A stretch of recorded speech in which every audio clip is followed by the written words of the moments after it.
Iran में Israel की सेना ने ऐसी मिसाइलें बरसाई हैं कि चारों तरफ धुआं धुआं हो गया है। ईरान की राजधानी तेहरान में चारों तरफ इमारतें खंडहर नजर आने लगी हैं। इजरायल की मिसाइलों की बौछार से तेहरान और ईरान के कई शहरों में हड़कंप मच गया। रिपोर्ट देखिए।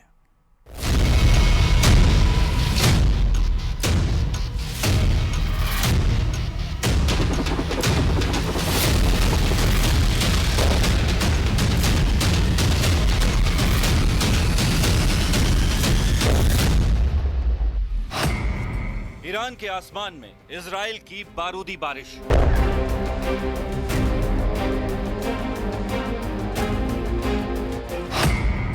इजराइल के एयर स्ट्राइक से मची अफरा तफरी।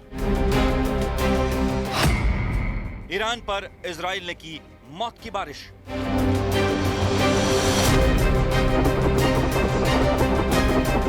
तेहरान के आसमान में उठ रही इस चिंगारी से खामेनेई दहशत में आ गए, क्योंकि देखते देखते पल भर में इजरायली मिसाइलों के प्रहार से पूरा ईरान बेदम हो गया। न उसकी एयर डिफेंस सिस्टम काम आए, न ही उसका कोई रडार काम कर पाया। इजराइल ने ईरानी एयर डिफेंस को भेदते हुए अपने फाइटर प्लेन तेहरान के आसमान में उतार दिए और ऐसा कहर बरपाया कि खामेनेई की 7 पुश्तें याद रखेंगी। पल भर की बारूदी बारिश से तेहरान के कई मकान खंडहर बन गए। इजराइल ने ईरान को ऐसी चोट दी जिसके जख्म आने वाले कई दिनों तक हरे रहेंगे।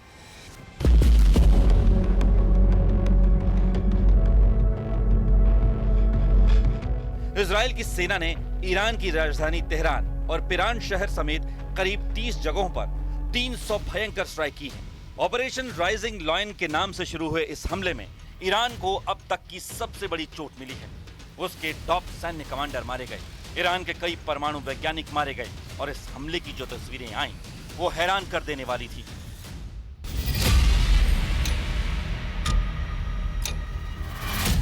इजराइल की बमबारी से तेहरान में कई मकान खंडहर बन गए।